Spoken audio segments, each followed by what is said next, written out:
Welcome to ATB TV. I'm Darren Dance here with Peter Morganti on the Friday after the Warrnambool Carnival, Pete. It's been a whirlwind week with a couple of days in Adelaide for the carnival there, and then back home and down to the Bull for 3 days. And I live to tell a story, but I can say one thing.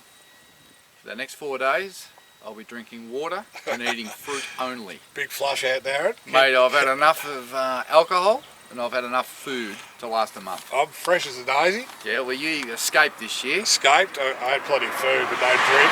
Sitting on the lounge chair at home, I must say, you don't miss nothing. Racing.com's telecast, combined it with RSN, because I was sort of listening to them and it was fantastic. And look, I think people realise how much they missed the Bull with the events of what happened this year. There were some fantastic results. Big results for, no-name people, but that capped off with that Grand Annual. I mean, what a great race. 2 old warriors just what a great race. Slugging it. It was like Foreman and bloody, like the old boxers, just slugging it out. And they can go 5,500 metres and there's a length at the end. But look, Simon Wilde was on fire down there. Yeah. Lindsay Smith had a fairly good go. Karen Ma had a big go. They all have 4 each, I think. They probably had 4 each out of the 30 odd races. Yeah. And good to see Amy McDonald win the big hurdle. Yeah. There was plenty of highlights. Brett Scott. Yeah, Brett Scott. Well, you could have really written that, couldn't you? You could have just said, this is bound to happen. People should have punted on what all those great stories that have been mild in front. There's omens there, isn't there? So no, it was a great 3 days, which is good to be back at the races. Everyone was just happy to be there, and you know, the COVID thing, that didn't really hamper us too much. No. You know, you just had to be a little bit careful where you were and what you're doing. But they opened up the hill, Darren, which was helpful. They opened up the hill for each of the big races. But no, congratulations to Warrnambool. I thought it was a terrific carnival. And it was just good to be out and about talking to the jockeys and trainers. Just need the manning yard fixed up, Pete, but we can't get into the manning yard. Just makes it a little bit awkward for the trainers and jockeys to communicate with the owners. Yeah. But I'm sure that'll come shortly. There's no real reason why that can't come, because we're talking them over the fence a metre away, so it's a bit awkward. Doesn't add up, does it? Talk about George Foreman and Muhammad Ali. A couple of our horses down there got into a couple of stoushes. Should have finished closer. We'll talk about that shortly. A lot of interference there, a few suspensions, but I suppose we've got to wind the clock back to last Saturday, don't we? You mentioned Steinem. Went over to Adelaide for Steinem in the Oaks. She was heavily backed late, but no cigar. Just 2.2 from the winner. 2.2 is a good enough run, but when she got clear late and the gap was there, she just didn't find the line, and she was probably just over the top. Classic end of the prep time. 2 trips to Adelaide in 3 weeks. 4th run there.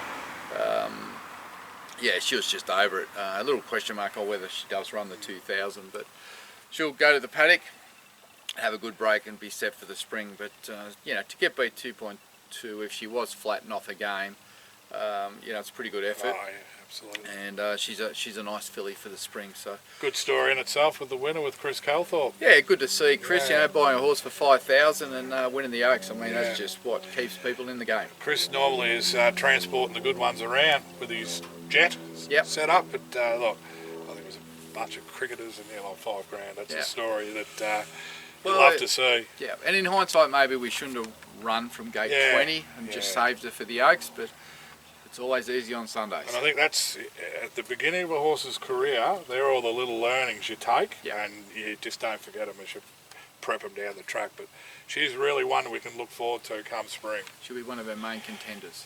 Sunday, we had a winner on a Sunday. First, we'll go to 64th Street, who had a couple of runs in 3 days. Obviously, was at the carnival. We'll put those both together. Didn't get the best ride at Narracourt. Finished down the track.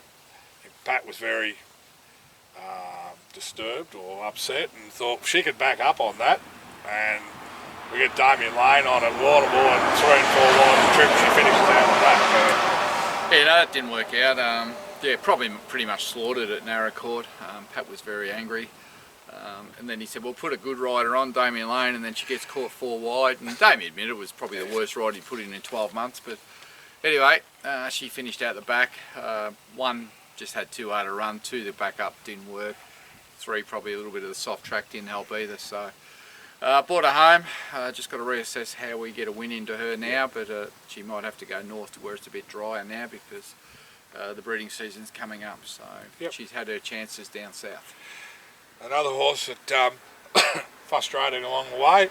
Looked like Farlap winning up at, I think it was Bairnsdale, wasn't it, Rotorua? He was on a 7-day back up too because Logan McGill wasn't real happy with how things unfolded at Maui, and geez, he destroyed him. Well, it just shows what Rotorua can do when Rotorua wants to do it. Yeah. We all remember early on at Swan Hill when he looked like being a superstar and did nothing after that, and then it was quite interesting in the pre-race for Rotorua just what Logan had done. Like, he'd raced him and he wasn't happy, backed him up 7 days later, but he was moving him from the stables to the paddock and the farm and back and forward every day. Confusing him. Having him out. Yeah, changing it in the paddock during the day and then back to his stable at night and then out again the next day. And whatever he did, it worked. And he won by some 3 or 4 lengths and just blew him away. And it's actually come from well off him too. Yeah. So, just shows you that these horses, they're not straightforward and your trainers need to outthink them sometimes, but hats off to him. He certainly got the job done there, and I think he's talking about running it again next week. So I think the young bloke who rode it, Will Gordon, was he the rider that was associated with Scotty's win, Will Gordon? Yeah, he might have been. Yeah, so he's had a great week. So good luck to the people that stuck into Rotorua, because look, I'd given him no hope. I thought he'd be in the online sale by now. But anyway, hats off to the boys. They've outthought the horse this time, and be interested to see if they can do a repeat job. Move on to the carnival, Darren. We've spoke about 64th Street. We'll go on to another horse that's been, one word, disappointing, Naval Warfare. I think Ollie summed it up when he got off and said he just didn't try when the pressure went on. Yeah, he came around the corner, loomed up into the race like he was going to run right into it. Travelled beautifully. We were all thinking, oh, here we go. We'd sorted out gear changes. He'd had a sarcoid removed, which was causing him some pain. Everything looked good, and then he just put his head up and didn't want to do it in the last 400. Right. So he's back home now. We've got to weigh up his future. It's been disappointing since we bought him online. He'd run second to Sin to win, and proper form, and we thought he was an ideal winnable cup horse, but he couldn't even feature in the consolation. So he's racing 10 lengths, 15 lengths below what he could do. That Sin to win form's only 6 months ago. I know. You just can't lose that form. He's lost 4 wheels, so I don't know what we do there. Anyway, we'll get the chiropractor to go over him, and we'll see what the owners want to do, whether they want to push on or whether we want to put him online. He'll probably make something as a jumper down the track to the hurdle trainers, but no, he's been very, very disappointing, this horse. It's just no other words for it. No. On the Wednesday we had Intense in the 1700 metre maiden. I thought he was probably, along with the cup runner, the best result for us. Just he'd only been running ordinary races, and there's a little bit of a step up, but a little gear change and a strong senior jockey on, and he got squeezed out at the 600, and I thought, here we go, we're going to finish in the tail end, and he had the audacity to pass everything bar the winner, who may be on a derby path. Yeah, well, that's right. He's been a work in progress since we bought him online. Just had no idea, the horse. Just big, green, raw thing, can't get around a corner, can't run straight, blinkers off, nose roll on, seemed to help. As you say, big, flat track, senior rider. Yendel did a great job on him, run second. Probably one of the few horses on the whole 3 days, Peter, to come from last on the corner and run second. It was very much top 4 all week for some reason. All horses getting off the fence. Yeah, just had the up there, he just couldn't come from well back, but he came from last on the corner to run second, and he was probably, for us, the run of the carnival. And I'm really looking forward to seeing if we can find a nice 2,000 metre maiden somewhere on a big track. Absolutely. And keep Dean Yendel on him. And he should be going well. And as you say, the winner's going to the Derby. This horse probably can't go to the Derby because he's probably just a little bit behind. But it shows that he can gallop, and he should develop into a really nice stayer for us in the next 12 months. And it's not as if the winner was with us and ran away. The winner was up there on speed. Yeah. We were miles minded at some stage. Must have made up 6 or 8 lengths in the straight. Absolutely. Serious deal. Again, we've gone to this 64 level, and he just shows And look, to be fair to the horse, that was a 64 Sandown Proper midweek 64, type, yeah. and we know he's a 58 borderline P2 64. And look, I thought the kid had him in a reasonable spot. The horse obviously overdoes it in the run, and he probably dropped out more than what I thought he would. Yeah, no, he was. That just didn't work out. He's his own worst enemy, the horse. He just over races and he just doesn't settle. And I think this business of sort of riding him forward and getting him fired up, he won't come back and relax on the bridle, and then of course he's got nothing left at the end. So he's another one that the truck will be picking up on Monday while we determine his future. Yep. Righto, Thursday, I thought it looked our best chances of some results, and we probably got 2 good results and a disappointing. I don't say disappointing, but it was a bit of a. We wanted to see something from Connery, and we just got an even run. We never got a run where he was never a winning chance, I don't think. No, the he jockey. ran 7th. Yeah, the jockey got off and said, "I really buggered that up." Yeah. He just said, "Look, when he went for him, the horse was travelling beautifully, and when he went for him, he just responded that quick. He went bang straight into the horse, lost all momentum, and then just whacked away to the line." He was sort of apologised for the ride. We had to claim on the horse because he had 61.5. He's not a big horse, but credit to Archie, the horse couldn't have looked any better. But I think at this point we're probably looking at maybe one more run with him, and then we might look at retirement. He's not a 100% sound horse. He's had his issues along the way, and he's probably getting to the point where the best is behind him, and we don't want to break him down. So he possibly might just have one farewell run. But noisy here, Pete. Traffic, yeah, Burke Street. Sounds like those wheels are going to fall off that trailer. Anyway, look, I wasn't totally disappointed with the horse. He had excuses. He was only beaten 4.5. Yeah, and he probably got interfered, maybe lost 2 or 3 lengths there. Yeah. So, but that was probably just not a pass mark, but just an average run. And I think the point you hit on, he was probably just past where you needed to be on speed. Like it was just that 2 lengths back. Yeah. Away from where you needed to be when you looked at the overall form of the races, Yep. Capriccio, I thought she was really good. There was a lot of scratchings in that race, brought it back to a field of 6, and her gait meant she went back, but she hit the line nicely. So Daniel's target race in 3 weeks' time at Flemington, I think he'd be pretty confident going there after that run, which was the winner's a smart horse, Ocular. Yeah. It was a strong race. Open age race, and she's a 3-year-old filly. Yeah, look, field of 6, she runs 3rd, hits the line good on 1 to go in a leaderish track. The winner's smart, it was onside for a reason. It looked really good in the yard, the winner. It's a pretty fair horse. Yeah. Even the second horse was pretty good. And as you say, she's a 3-year-old filly.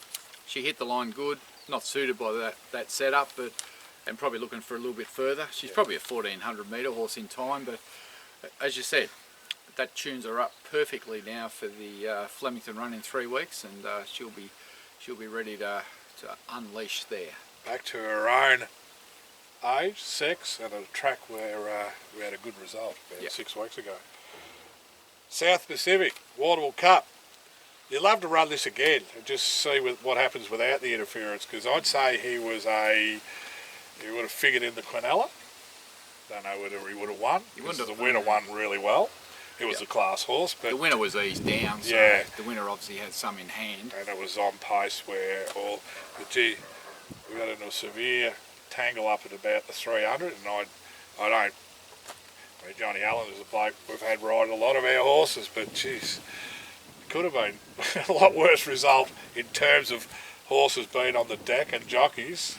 Well, we got the worst of it. I'm glad we didn't do this interview last time, because you would have been editing a few short words out. But very angry when we watched the post race and the replays of the race, that we were just denied any hope of being in the finish of that race. The interference was on a scale of 0 to 10, in my opinion, 10. Just outright dangerous.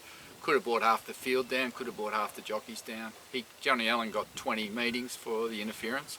If you haven't seen a replay of the Warrnambool Cup, just go back and have a look at it, and just look what happened to South Pacific. He got knocked down 3 times, roughly knocked down, not just touched, bumped, whacked. Third time was a butcher. He was turned inside out. Slaughtered. Now normally a horse would squirt out the back and run 10th, but to his credit, that horse, he picked up and got 4th. I feel that Jai went and looked at the video. I felt myself he should have protested, but with COVID, can't get into the mounting yard, and the trainers, they kind of weren't aware of what was going on at that point. It's just hard, but look, Jai looked at the replay with the stewards now. I'm just trying to get hold of Jai now to find out why he didn't protest. Whether the steward said the margin was too great, I don't know, but I felt we should have protested against the second horse. I think it would have been upheld, which would have got us into third spot, which would have helped all the people that took $6 and $7 to place, talking through our pockets. But the good thing is, the horse is back. He's acclimatised now. His runs this time in have been superior to his last lot of runs, and I think he's a horse that's going to get out to 2,600 and further, and he should be able to pick up a couple of these staying races over the Winter Carnival. And he's a magnificent horse. I hadn't seen him for some time. And he's finishing a beautiful horse. Like, he was a $2 million yearling in Ireland, so you know, for $2 million you get a pretty good looking horse. And I think he's acclimatised now, and I think now he's going to repay us over time. But yeah, look, in my mind, he probably should have run clear second. You could argue maybe a third, but it's just really disappointing when you go to the races, you're set for the race, and you come away knowing that you never got every chance. Now, if that was a horse like Yogi that gets out the back and has to get home, and you could expect interference 6 times out of 10. But that horse, that shouldn't have happened. Johnny came off the rail, flattened him, and he went on and ran second. We got skittled. We had to pick ourselves up, dust ourselves off, and he charged the line to run fourth, which I thought was outstanding effort of the horse. But yeah, just left a sour taste in our mouths walking away thinking, okay, we could have ran second. Who knows, we might have even been going good enough to win, but we were robbed. Yeah, we've got to be a bit careful here, because I mean, Johnny's obviously a stable rider, and he'd done all the work with South Pacific leading up to the race. It's not a, what do you call it? It's not an accident, because it happened. It wasn't a target. It's not as if he's going out there to maim us. We just happened to be in the wrong bloody place. Yeah, it's just disappointing, but yeah, Johnny Allen, you want to stay away from there for a month? He's got a month, so I reckon he will. Near enough to a month. So that covered it. So we had a winner with Rotorua. We had a great run with South Pacific. We had a few good promising runs there. And the ones that went poorly, obviously going to the paddock or, you know, discussion.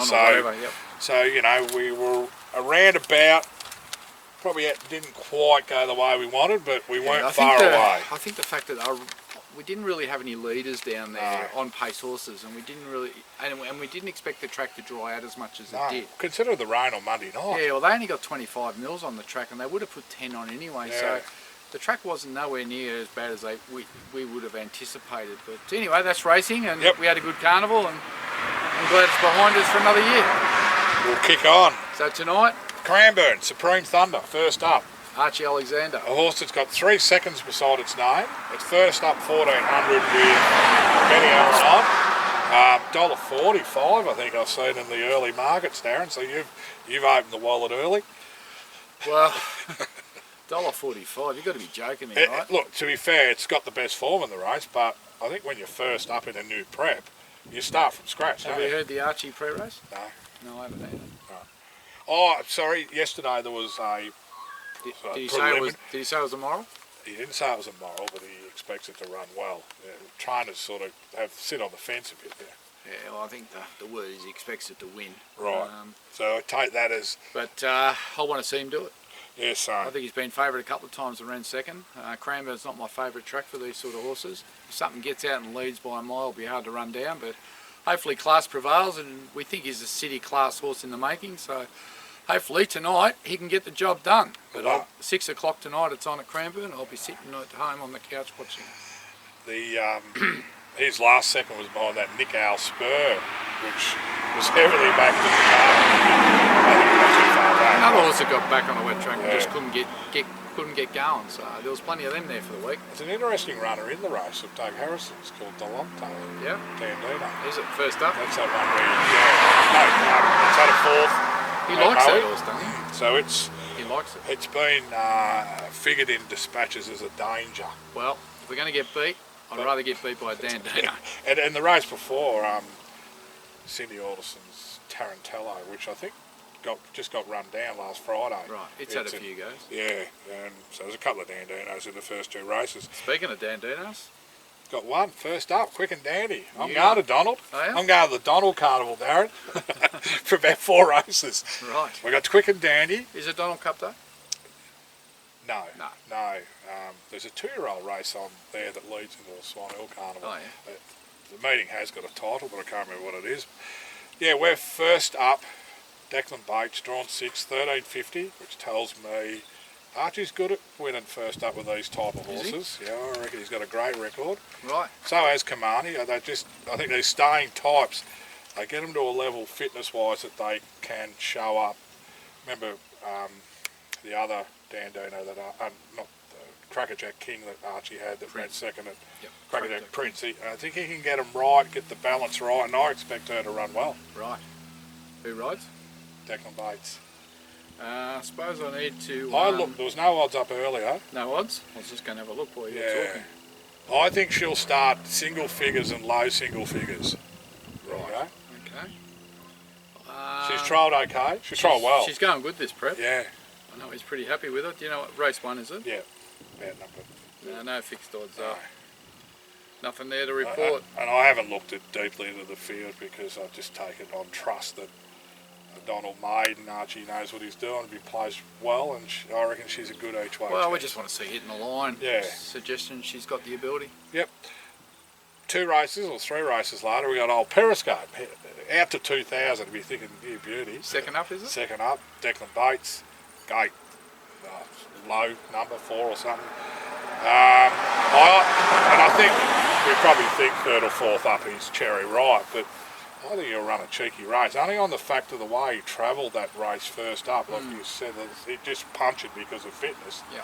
Now Pat would have bored the fitness into him. I think he's got a little.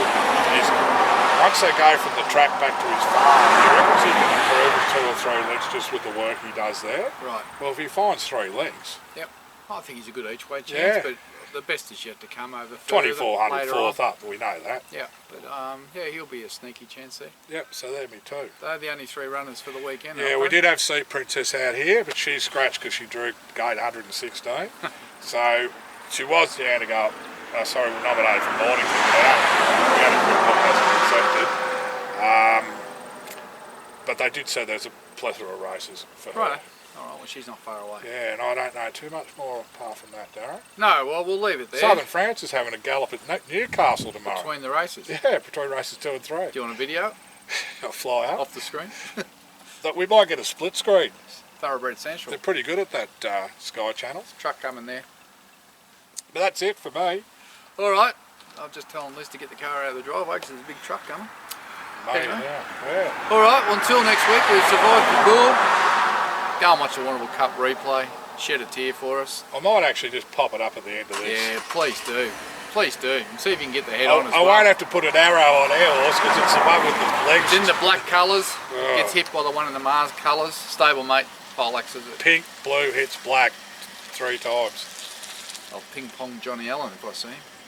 I was just on that when you sent out your, might have been the second post-race analysis, the comments that come back from 6 or 8 owners was like a shotgun at my phone because they all come back within about 15 seconds.